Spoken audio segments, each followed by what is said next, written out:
નમસ્કાર, જય હિન્દ. ફરી પાછા મળ્યા છીએ મેથ્સ મેજિક બાય દિલીપ વિરડાની અંદર એક નવા જ ટોપિક સાથે. આજનો ટોપિક એવો છે કે જે કોઈપણ પરીક્ષાની અંદર સવાલ આવે અને 100% આવે જ, અને એકદમ સિમ્પલ અને સરળ, એટલે કે ચેપ્ટરનું નામ છે સરેરાશ. સાદી ભાષામાં આપણે જેને સરાસરી પણ કહીએ છીએ, આવું એક સરસ મજાનું ચેપ્ટર છે જેના વિશે આપણે આજે વાત કરવાની છે. આના આપણે મુખ્ય બે ભાગ પાડ્યા છે. કેમ બે ભાગ પાડ્યા? કે નોર્મલ જે સરેરાશના સવાલો આપણે પરીક્ષાની અંદર પૂછાય છે એ તો આવવાના જ છે, પરંતુ સરેરાશની અંદર એનો સૌથી પહેલો જે આપણે એનો બેઝિક કન્સેપ્ટ કહીએ છીએ એના વિશે પણ આપણે આજે વાત કરવાની છે. કે ભાઈ સરેરાશ એટલે ખરેખર થાય છે શું? તો કે સરેરાશ એટલે શું? તો કે ભાઈ આપણે જ્યારથી ભણતા આવ્યા છીએ ત્યારથી લઈ અને આજ સુધી જુઓ તો આપણું જે રિઝલ્ટ છે ને એ ખરેખર શું છે? આપણી સરેરાશ. આ આપણા રિઝલ્ટને આપણે દર વખતે ટકા વગેરે શબ્દો સાથે વાત કરતા હોઈએ છીએ. તો આપણે આપણી સરેરાશ ગણીએ છીએ કેવી રીતે? તો કે આપણે આપણા ટકા ગણીએ કેવી રીતે? તો કે ભાઈ મારા જેટલા વિષય છે એ મારા જેટલા વિષય છે, વિષયની અંદર મારા કેટલા મને માર્ક આવ્યા, આ જે માર્ક આવ્યા છે આ માર્કનો હું સરવાળો કરું છું અને પછી જેટલા વિષય છે એના વડે હું ભાગી દઉં છું, એટલે થઈ ગઈ કહેવાય મારી સરેરાશ. આપણે રેગ્યુલર સરેરાશનો આ રીતે જ ઉપયોગ કરીએ છીએ, એકદમ સરળ છે. અને આના આધારે જ આપણે એનું ખરેખર સૂત્ર બનાવીએ છીએ કે સરેરાશ એટલે શું? તો કે સરેરાશ એટલે તો કે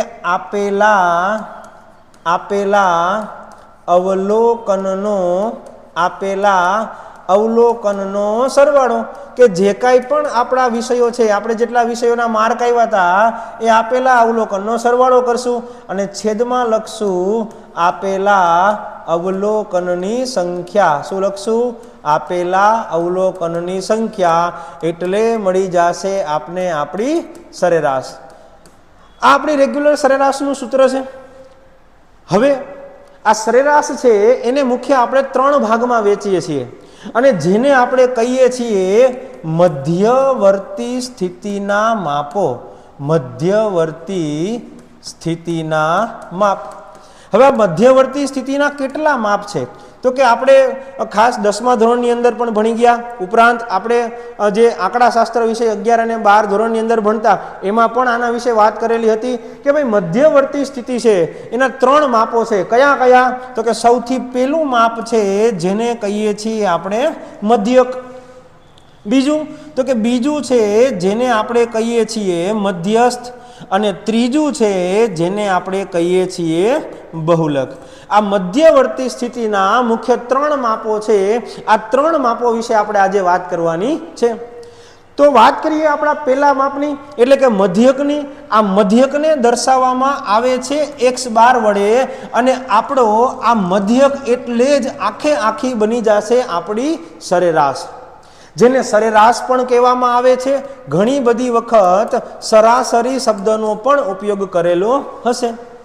એટલે મધ્યક કયો તોય ભલે, સરેરાશ કયો તોય ભલે, અને સરાસરી કયો તોય ભલે, બધાનો મતલબ હંમેશા એક જ થશે કે આપેલા અવલોકનનો સરવાળો છેદમાં આપેલા અવલોકનની સંખ્યા. પરંતુ એ જ્યારે મધ્યક આવશે ને ત્યારે અહીંયા મેં જે શબ્દોમાં લખ્યું છે ને એ શબ્દોમાં લખેલાને બદલે આપણે સાંકેતિક ભાષામાં દર્શાવવામાં આવશે કે ભાઈ x બાર બરાબર સિગ્મા એક્સ. સિગ્મા એક ખરેખર સરવાળાની નિશાની છે અને x એટલે મને જે અવલોકનો આપેલા છે એની વાત કરી છે, એટલે સિગ્મા એક્સ એટલે આપેલા અવલોકનનો સરવાળો છેદમાં તો કે આપેલા અવલોકનની સંખ્યા. જે સંખ્યા છે એને હું શેના વડે દર્શાવીશ? તો કે n વડે. એટલે કે મારા મધ્યકનું સૂત્ર બની ગયું x બાર બરાબર સિગ્મા x ના છેદમાં n. તો અહીંયા આપણે વાત કરી મધ્યકની. જ્યારે તમારે કોઈ માહિતીની પૂરેપૂરી સચોટતા જોતી હોય, 100% સાચો જવાબ જોઈશે, ત્યારે તમે જેનો ઉપયોગ કરશો એ છે આપણો મધ્યક. પરંતુ ઘણી બધી વખત એવું હોય છે કે આપણે થોડી ઉતાવળ હોય છે અને આપણે ફટાફટ ક્યારેક કોઈ સવાલનો જવાબ જોતો હોય અને ત્યારે જે માપનો આપણે ઉપયોગ કરીએ છીએ એને કહેવામાં આવે છે મધ્યસ્થ. મધ્યસ્થ છે એને શેના વડે દર્શાવવામાં આવે છે? m વડે. આ જે મધ્યક હતો એને મીન કહેવામાં આવે છે. જે આ મધ્યસ્થ છે એને મીડિયન કહેવામાં આવે છે. એનું નામ જ છે મીડિયન. હવે મીડિયન એટલે શું? તો કે ભાઈ માની લો કે એક ક્લાસના કોઈ વિદ્યાર્થીઓ છે, આ ક્લાસના વિદ્યાર્થીઓ છે એની આપણે ઊંચાઈની સરેરાશ જોઈ છે કે ભાઈ આખા ક્લાસની સરેરાશ ઊંચાઈ આપણી કેટલી થશે. તો આપણે સાચો જવાબ જોતો હોય તો આપણે શું કરશું કે ભાઈ જેટલા પણ વિદ્યાર્થીઓ છે એ બધા વિદ્યાર્થીઓની ઊંચાઈ છે એની આપણે સરેરાશ એટલે કે પહેલાં સરવાળો કરશું અને ભાગ્યા જેટલા પણ વિદ્યાર્થીઓ છે એવું કરશું. પરંતુ આપણી પાસે એટલો સમય નથી, આપણે ફટાફટ આન્સર આપવો છે તો શું કરશું? આપણે ક્લાસના વિદ્યાર્થીઓને કહેશું ચલો બધા જ વિદ્યાર્થીઓ છે ને એક હરોળની અંદર ગોઠવાઈ જાઓ. હવે થશે કેવું કે જો આ વિદ્યાર્થીઓ છે એ હરોળની અંદર ગોઠવાઈ જશે તો એક પ્રશ્ન રહેશે, કેમ કે ભાઈ કોઈ વિદ્યાર્થી નીચો છે, કોઈ વિદ્યાર્થી ઊંચો છે, તો એ લોકો આડાઅવડા ગોઠવાશે. એટલે સૌથી પહેલી પ્રોસેસ એ કરવામાં આવે છે કે જ્યારે તમે મધ્યસ્થ કરો છો એટલે કે જે આપેલા અવલોકનો છે કે આપેલા અવલોકનો છે એને સૌથી પહેલાં આપણે શું કરવામાં આવે છે? તો કે ક્રમમાં ગોઠવવામાં આવે છે. શું કરવામાં આવે છે? તો કે ક્રમમાં ગોઠવવામાં આવશે.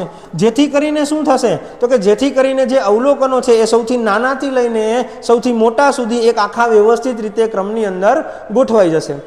હવે શું કરવામાં આવશે? તો કે હવે બે પ્રકારના પ્રશ્નો થશે કે ભાઈ માની લ્યો કે તમારી સામે n બરાબર એકી અવલોકનો આવ્યા છે. કેમ સાહેબ એકી અવલોકનો એટલે?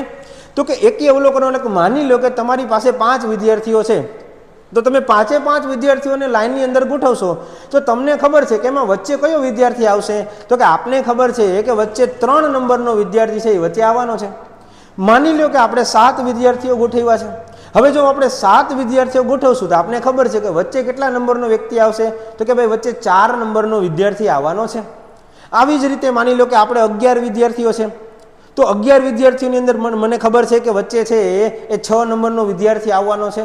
તો જ્યારે n બરાબર એકી છે ને ત્યારે કોઈ પ્રશ્ન નથી, પણ આ જે વચ્ચે વિદ્યાર્થી આવે છે એ હું કઈ રીતે ગોતી શકું? તો કે સાહેબ 5 છે, 7 છે, 11 છે, આમાં મને સરળતાથી મળી જશે. પણ માની લો કે જો અવલોકનોની સંખ્યા સૌથી વધારે હોય તો મારે લખવું પડે કે જો n+1 / 2 મું અવલોકન એટલે કે n બરાબર જેટલા છે એમાં 1 ઉમેરી દો અને એના 2 ભાગ પાડો એટલે જે પણ વિદ્યાર્થી છે એ તમને મળી જશે. 5 વિદ્યાર્થી હતા તો મને ખબર હતી કે ભાઈ 5 વિદ્યાર્થી છે એમાં 3 નંબરનો વિદ્યાર્થી છે આવશે. પણ મારે સૂત્રથી જોતું હોય તો કે 5 + 1 એટલે 6 થઈ જશે અને 6 / 2 એટલે 3 નંબરનો વિદ્યાર્થી મને મળી ગયો.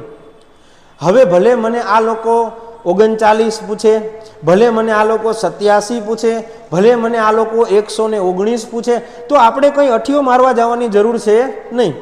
જેટલા પણ વિદ્યાર્થીઓ છે એમાં 1 ઉમેરી અને એના 2 ભાગ પાડો એટલે જે વચ્ચે વિદ્યાર્થી છે એનો ક્રમ મને મળી જશે. પરંતુ પ્રશ્ન અહીંયા નથી. n બરાબર એકી હશે તો તમે સહેલાઈથી કોઈ સવાલનો જવાબ આપી શકશો. પરંતુ પ્રશ્ન એ છે કે જો તમને n બરાબર બેકી સંખ્યા આપશે તો શું કરવું પડશે? તો જો n બરાબર બેકી આપશે, દાખલા તરીકે માની લો કે કોઈ 6 વ્યક્તિઓ છે. હવે 6 વ્યક્તિઓ કે 6 વિદ્યાર્થીઓને કોઈ હરોળમાં ગોઠવીશ તો શું થશે? વચ્ચે કોઈ વ્યક્તિ મળશે? તો કે ના, તમને વચ્ચે કોઈ વ્યક્તિ મળવાનો છે નહીં. તો એકદમ સરળ વસ્તુ યાદ રાખવાની કે જ્યારે તમને n બરાબર બેકી મળે ત્યારે સીધો સવાલનો જવાબ આપવાનો કે ભાઈ વચ્ચે કોઈ એક વ્યક્તિ નહીં મળે. વચ્ચે એક નહીં મળે તો શું થશે? તો કે સીધું વચ્ચે આવતા 2 વ્યક્તિની અથવા 2 અવલોકનો લખીએ આપણે. વચ્ચે આવતા 2 અવલોકન છે એ અવલોકનની સીધી આપણે શું કરવી નાખશે? સરેરાશ કરી નાખવી પડશે. એનું પણ સૂત્ર છે, પણ એના સૂત્રની આપણે જરૂર નથી. આપણે એટલા બધા અવલોકનો છે એ કંઈ પરીક્ષાની અંદર પૂછાવાના નથી. નોર્મલ આપણે કેટલા પૂછાવાના છે? તો કે નોર્મલ 5 છે, 7 છે, 10 છે, એ જે કાંઈ પણ અવલોકનો છે એના વિશે આપણે પરીક્ષાની અંદર પૂછાવાનું છે. પણ જો માની લો કે કોઈને સૂત્ર લખવું હોય તો શું કરવું પડે? તો કે જો માની લો કે 10 અવલોકનો છે તો મારે શું કરવું પડે? તો કે વચ્ચે કોણ આવશે? તો કે ભાઈ 10ની અંદર વચ્ચે તો કોઈ આવવાનું જ નથી. વચ્ચે તો 2 વ્યક્તિ આવશે. કોણ? તો કે એક 5મા નંબરનો છે એ વચ્ચે આવશે, એક 6ઠા નંબરનો છે ને એક એ વચ્ચે આવશે. હવે આ 5મા નંબરનો ને 6ઠા નંબરનો મારે ગોતવો કઈ રીતે? તો એનું સૂત્ર શું થાય? તો કે જો એનું સૂત્ર થશે કે અહીંયા બધે બહુલકને થોડીક વાર કાઢી નાખું છું, અહીંયા વચ્ચે લખું છું કે એનું સૂત્ર આવું થશે કે n/2 મું અવલોકન પ્લસ એનના છેદમાં 2 પ્લસ 1મું અવલોકન. હવે આને આપણે કાઉન્સમાં રાખશું. ચાલો, આવું સૂત્ર થઈ જશે અને પછી જે આવશે એને ભાગ્યા કેટલા કરવા પડશે? 2. હવે આપણે આ સૂત્રની જરૂર છે નહીં. કેવી રીતે? તો કે હું તમને કહું કે 10 અવલોકનો છે તો વચ્ચે કોણ આવશે? તો તમે કહેશો કે સાહેબ એમાં વચ્ચે 5 અને 6 નંબરનું આવે. હવે આપણે ગોતવું હોય તો કે જુઓ, જો અહીંયા 10 હોય તો 10 ભાગ્યા 2 કરો એટલે મળી ગયું 5 નંબરનું. બીજું, આ 5 નંબરનું છે તો અહીંયા 5 હતા પ્લસ 1 કરવાનું રહેશે એટલે 5 પ્લસ 1 એટલે કેટલા નંબરનું મળી ગયું? મને 6 નંબરનું મળી જશે. પરંતુ આપણે આ સૂત્ર છે એનો બહુ રેગ્યુલર ઉપયોગ કરવાનો નહીં થાય. કારણ શું?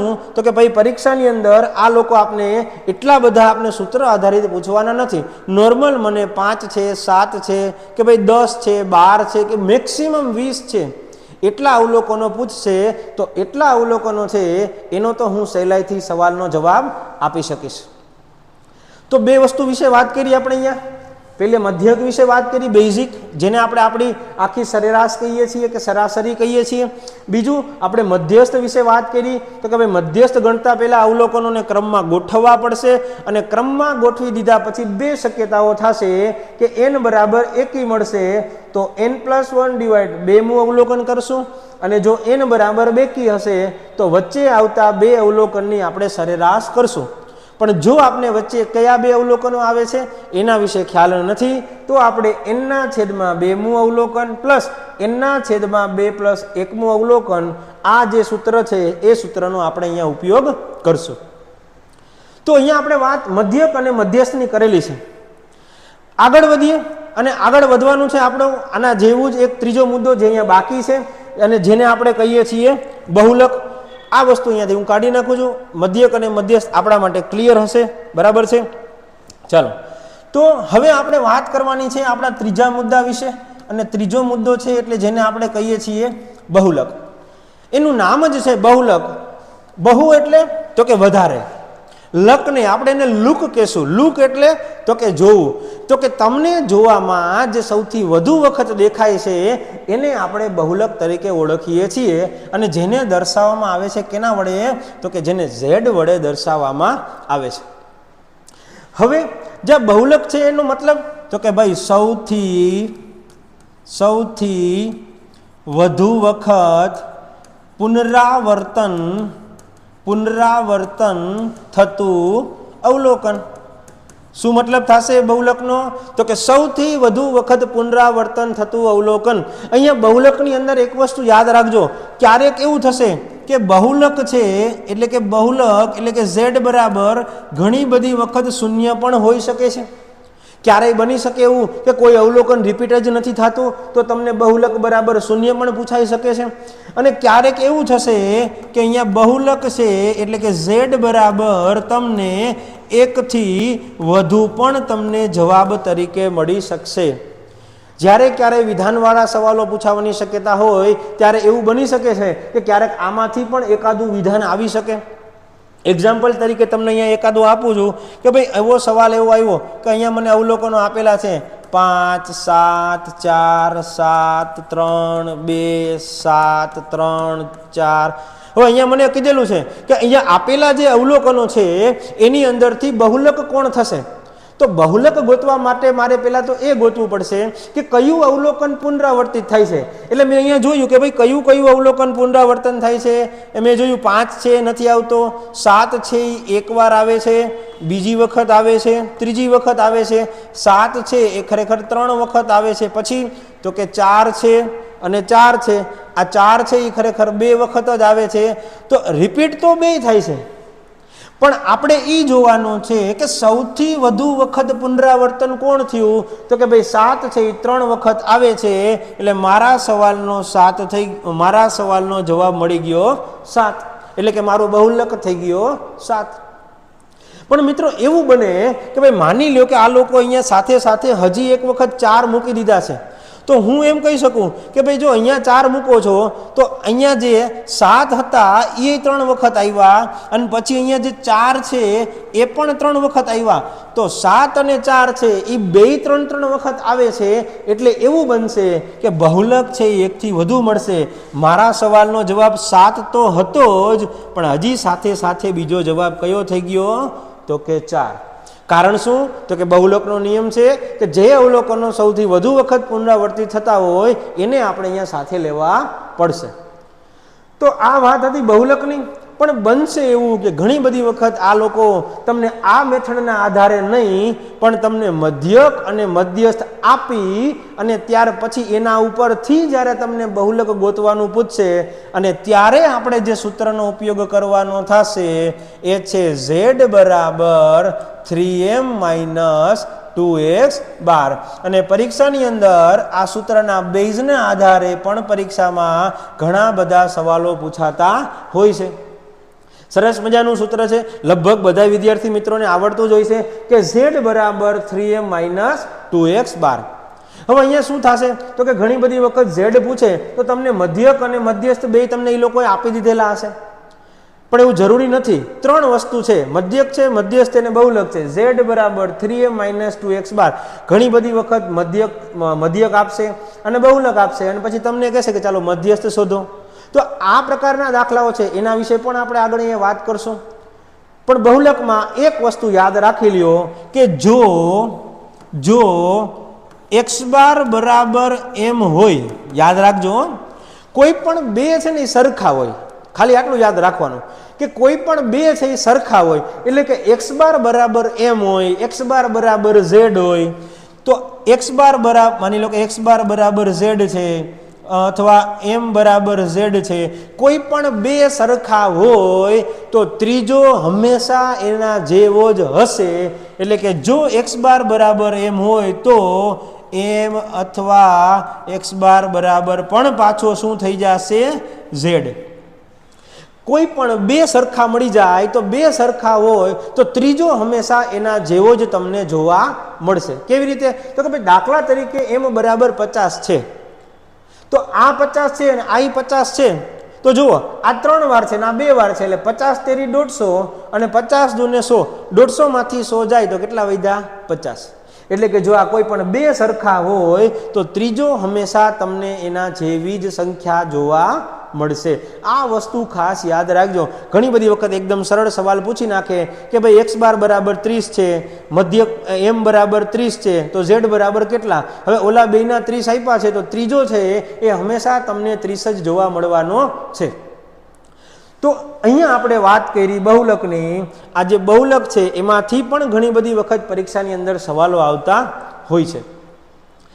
3 વસ્તુ વિશે આપણે વાત કરી, બેઝિક આપણો કન્સેપ્ટ કે ભાઈ સરેરાશ એટલે શું? તો કે ભાઈ આપેલી જે સંખ્યાઓ છે એનો સરવાળો ભાગ્યા જે આપેલી સંખ્યાઓ છે એ કેટલી છે એ લખી નાખશું. મધ્યવર્તી સ્થિતિના માપો છે 3 છે, મધ્યક છે, મધ્યસ્થ છે અને બહુલક છે.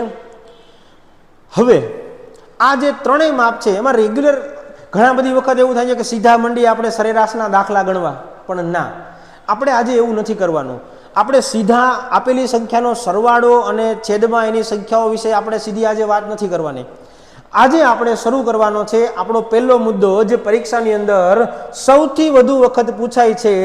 એનું નામ છે, જેને કહેવામાં આવે છે ક્રમિક સરેરાશ. આપણે આજે સૌથી પહેલા વાત કોના વિશે કરવાની છે?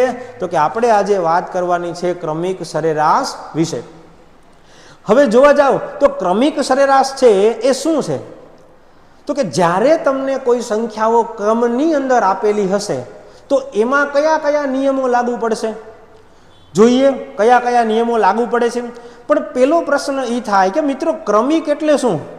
તો કે જે સંખ્યાઓ ક્રમમાં આપેલી હોય એને ક્રમિક કહેવાય. દાખલા તરીકે હું કહું છું કે હું લખું છું 1 2 3 4 5, તો આ 5 સંખ્યા છે એને આપણે ક્રમિક સંખ્યા જ કહીએ છીએ. પણ એવું જરૂરી નથી કે આ છે, હું આમ પણ લખી શકું 10 છે, 11 છે, 12 છે, 13 છે, 14 છે, આ પણ ક્રમિક સંખ્યા જ છે. બીજું હું અહીંયા આમ નથી લખતો, હું અહીંયા થોડુંક આગળ આવી રીતે લખું છું કે ભાઈ 1 છે, 3 છે, 5 છે, 7 છે, 9 છે, તો આ જે સંખ્યાઓ છે એને પણ આપણે ક્રમિક સંખ્યા જ કહેશું. પણ ક્રમિક સંખ્યા કહેશું, પણ આપણે અહીંયા એક શબ્દ વધારે લગાડશું કે ખાલી ક્રમિક નહીં, આ બધી કેવી છે? તો કે ક્રમિક એકી સંખ્યા છે. આગળ હું આવી રીતે વાત કરું કે ભાઈ 21 છે, 23 છે, 25 છે, 27 છે, 29 છે, આ પણ કેવી છે? તો કે આ સંખ્યાઓ છે એ પણ કેવી? ક્રમિક છે. પણ હજી એક શબ્દ આગળ લગાડશું, ક્રમિક એકી સંખ્યા છે. બીજું હજી પણ હું અહીંયા વાત કરું, હું આવું લખું છું 2 છે, 4 છે, 6 છે, 8 છે, 10 છે. આ કેવી છે? તો કે આ છે જેને આપણે ક્રમિક એકી સંખ્યા કહીએ છીએ. તો આ છે જેને આપણે ક્રમિક બેકી સંખ્યા કહીએ છીએ. હું અહીંયા લખું છું 10, માનો કે 100 લખું છું, 102, 104, 106, 108. તો આ સંખ્યાઓ છે આ પણ કેવી છે? ક્રમિક બેકી સંખ્યાઓ છે. હું ક્રમિકની વાત કરું એટલે આપણા મગજની અંદર એક જ વિચાર આવે કે સાહેબ આ રેગ્યુલર ક્રમિક છે, જેના જો તમારી પાસે કોઈ શબ્દ એક્સ્ટ્રા લગાડેલો ન હોય એટલે ક્રમિક. તો કે ક્રમિક સંખ્યા એટલે એવી સંખ્યા કે જે સંખ્યાઓ વચ્ચેનો તફાવત બધાની અંદર સરખો જોવા મળે, આવી સંખ્યાને ક્રમિક સંખ્યા તરીકે ઓળખવામાં આવે છે. જો અહીંયા બધાની વચ્ચે એક એકનો ગેપ છે અને આ તો આપને રેગ્યુલર ખબર છે કે આમાં ક્રમિક એકી કહેવાય, કારણ કે આ બધી એકી સંખ્યા છે જે ક્રમશઃ છે. આ બધી ક્રમિક બેકી સંખ્યા છે એ પણ ક્રમશઃ છે. પણ જરૂરી નથી કે આ ત્રણ જ છે એ ક્રમિક કહેવાય. એવી સંખ્યા જે ક્રમની અંદર હોય, દાખલા તરીકે હું લખું છું 5, 10, 15, 20, 25, આ બધી સંખ્યાઓ પણ કેવી સંખ્યાઓ કહેવામાં આવે છે? ક્રમિક સંખ્યાઓ જ કહેવામાં આવે છે. એવું જરૂરી નથી હું લખું છું 7, 7 દુ 14, 7 તેરી 21, 7 ચોક 28, 7 પંચા 35, આ બધી સંખ્યાઓ છે. આ બધી સંખ્યાઓને પણ કેવી સંખ્યાઓ કહેવામાં આવે છે? ક્રમિક. અહીંયા 5નો ગેપ છે, અહીંયા 7નો ગેપ છે. આપણે ત્રણ વસ્તુઓ વિશે સામાન્ય રીતે ભણવાનું છે, જેને એક આપણે રેગ્યુલર ક્રમિક કહીએ છીએ, બીજું જેને ક્રમિક એકી કહીએ છીએ, અને બીજું જેને ક્રમિક બેકી કહીએ છીએ. તો ક્રમિક સંખ્યાની સરેરાશનો નિયમ શું છે? આ નિયમ મારે તમને સમજાવવાના છે. અને જો તમને નિયમ ક્લિયર થઈ ગયા તો હું નથી માનતો કે તમારો એક પણ ક્રમિક સંખ્યાનો સવાલ કોઈ ખોટો પાડી શકે. કેવી રીતે સમજીએ? પહેલો નિયમ કે ભાઈ ક્રમિક સંખ્યાની સરેરાશનો નિયમ શું છે? તો કે ક્રમિક સંખ્યાની સરેરાશનો નિયમ એવો છે કે પહેલી સંખ્યા અને છેલ્લી સંખ્યા આ બંનેનો તમે સરવાળો કરશો અને તમને જે જવાબ તરીકે મળશે એ હંમેશા તમારી ક્રમિક સંખ્યાની સરેરાશ જ હશે. જોઈએ, જુઓ, આ પહેલી સંખ્યા છે, આ છેલ્લી સંખ્યા છે.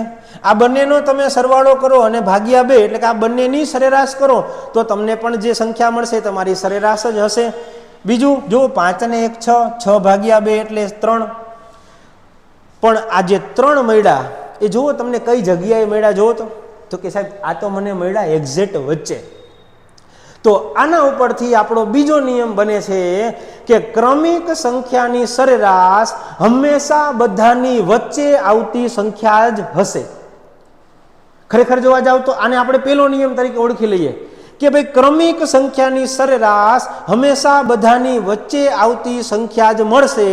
જોઈએ તો કે સાહેબ અહીંયા સૌથી વચ્ચે કોણ આવે છે? તો કે જો અહીંયા 3 છે એ સૌથી વચ્ચે આવે છે, અહીંયા 12 છે એ સૌથી વચ્ચે આવે છે, અહીંયા 5 છે એ વચ્ચે આવે છે, અહીંયા 25 છે એ વચ્ચે આવે છે, અહીંયા 6 છે એ વચ્ચે આવે છે, અહીંયા 104 છે એ સૌથી વચ્ચે આવે છે. ક્રમિક સંખ્યાની સરેરાશ બધાની વચ્ચે આવતી સંખ્યા જ મળશે. અને પહેલી સંખ્યા અને છેલ્લી સંખ્યાની સરેરાશ કરો અને તો પણ તમને સીધે સીધી સરેરાશ મળી જશે. તો અહીંયા તો જોયું 5 અને 1 6, 6 ભાગ્યા 2 એટલે 3. હજી જોઈ લઈએ આ 14 અને 10 એટલે કે 24, 24 ભાગ્યા 2 કરો એટલે તમને મળી જશે 12. અહીંયા 9 અને 1 10 ભાગ્યા 2 એટલે 5. અહીંયા 29 અને 21 એટલે 50, 50 ભાગ્યા 2 એટલે 25.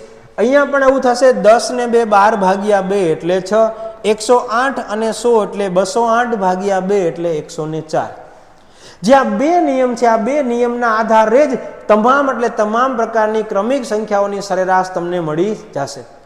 નિયમ નંબર પહેલો કે ભાઈ ક્રમિક સંખ્યા છે એની સરેરાશ હંમેશા સૌથી વચ્ચે આવતી સંખ્યા હશે, અને બીજું કે પહેલી અને છેલ્લી સંખ્યાના આધારે એટલે કે ભાઈ પહેલી અને છેલ્લી સંખ્યાની સરેરાશ કરો તો તમને પણ બધી સંખ્યાઓની સરેરાશ સહેલાઈથી મળી જવાની છે. અહીંયા લખતો નથી હું, પણ એકદમ સરળ નિયમ છે. સરળ નિયમ એટલે કયા કયા લખું છું એટલે થોડું ઘણું આપણે સ્ક્રીનશોટ લેવો હોય તો પણ લઈ શકશો કે ભાઈ ક્રમિક સંખ્યાની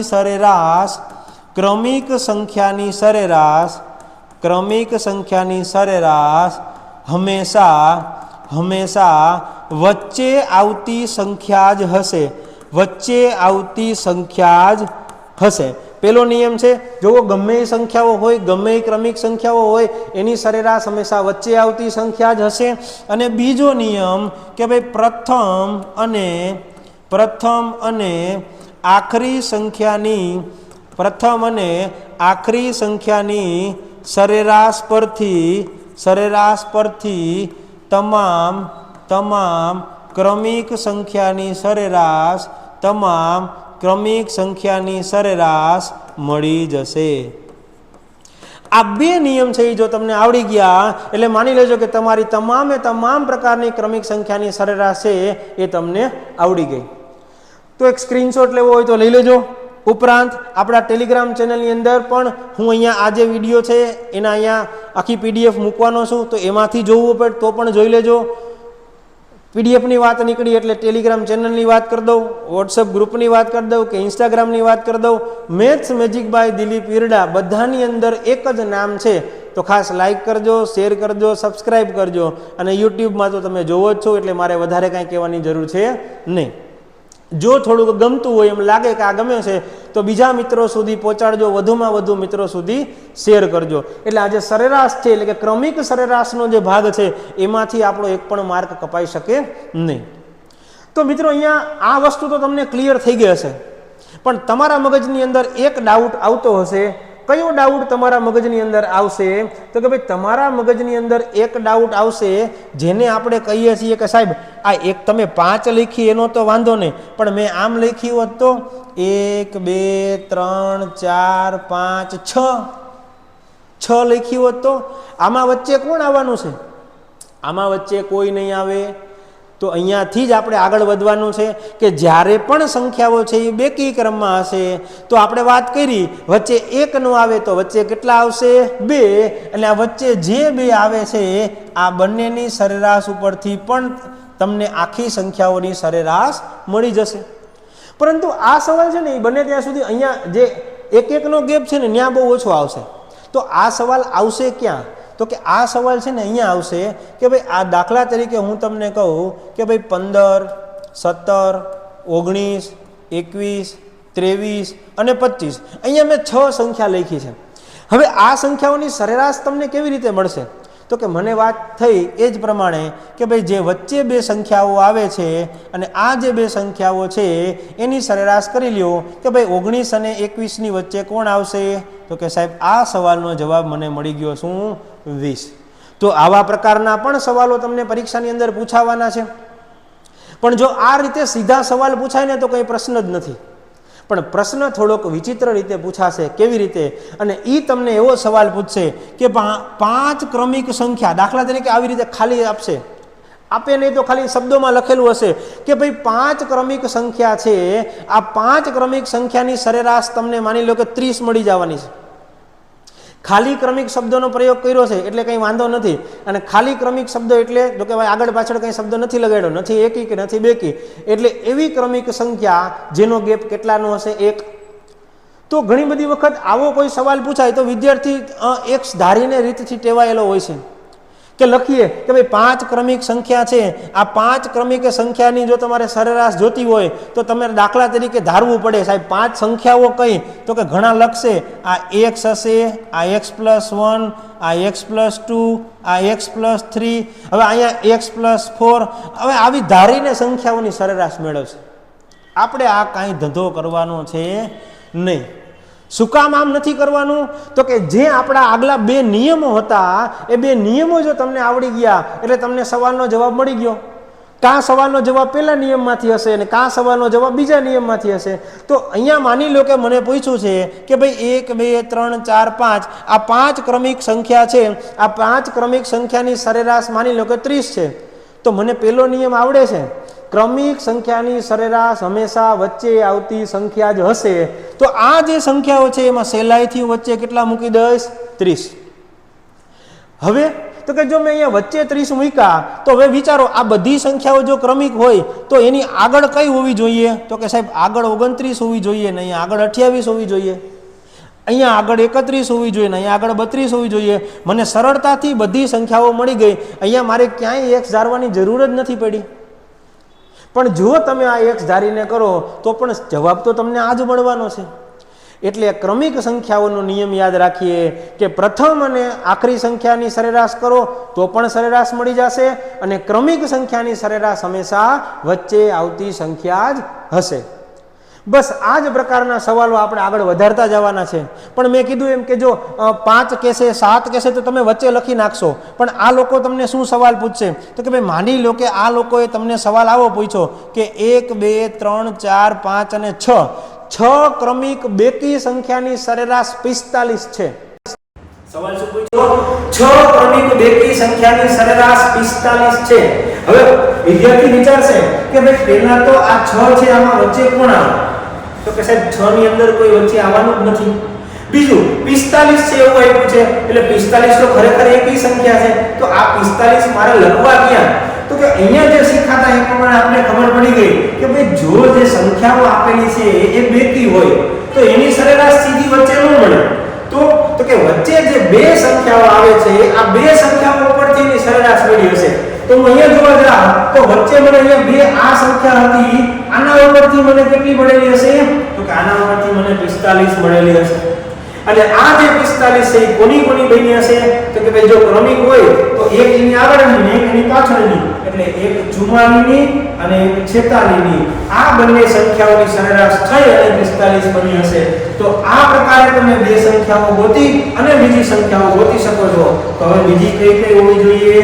તો કે આ 46 છે તો 48, આ 50, આ થઈ ગઈ 42 અને આ થઈ ગઈ 40. બસ આ જ બે નિયમોને આધારે તમને આ રીતે પરીક્ષાની અંદર દાખલાઓ પૂછાવાના છે. તો શરૂ કરીએ આપણે આવા જ દાખલાઓ. એકદમ સરળ છે, ધીમે ધીમે જોતા જશું એક એક દાખલાઓ અને સાથે સાથે તમે પણ ગણતા જજો. ક્યાંય આપણે એક ધારવાની જરૂર પડશે નહીં. પણ હું એક સજેશન તમને આપું છું કે જેટલી સંખ્યાઓ તમને કહે ને એટલી ખાલી લાઇનિંગ સાથે સાથે દોડતા જાજો, જેથી ખબર પડે કે વચ્ચે કઈ સંખ્યા આવે છે અને આગળ પાછળ આપણે કેટલી લખવાની છે. બીજું કે શું આ લોકો તમને ખાલી આવી સંખ્યાઓ જ પૂછવા માંગે છે કે ભાઈ સંખ્યાઓ કેટલી હશે? તો કે ના, સવાલ તો આખો જુદો જ હશે. સવાલ કેવા પૂછે? પછી સવાલ આવો પૂછાય કે તો પહેલી અને ત્રીજી સંખ્યાનો સરવાળો કેટલો થાય? પહેલી અને છેલ્લી સંખ્યાનો સરવાળો કેટલો થાય? બીજી અને ચોથી સંખ્યાનો ગુણાકાર કેટલો થાય? હવે એને સવાલ પછી જે પૂછવું હોય પૂછે, પણ મારા માટે મેઈન મુદ્દો એક જ છે કે ભાઈ મને આ જે સંખ્યાઓ છે આ જે સંખ્યાઓ મળી જાય પછી મને ક્યાંય એક પણ પ્રકારની ચિંતા રહેતી નથી. એટલે આપણે અહીંયા દરેક સવાલ છે એ દરેક સવાલની અંદર માત્ર કેટલી સંખ્યાઓ છે એ ખાસ સંખ્યાઓ ગોતવાનો પ્રયત્ન કરશું.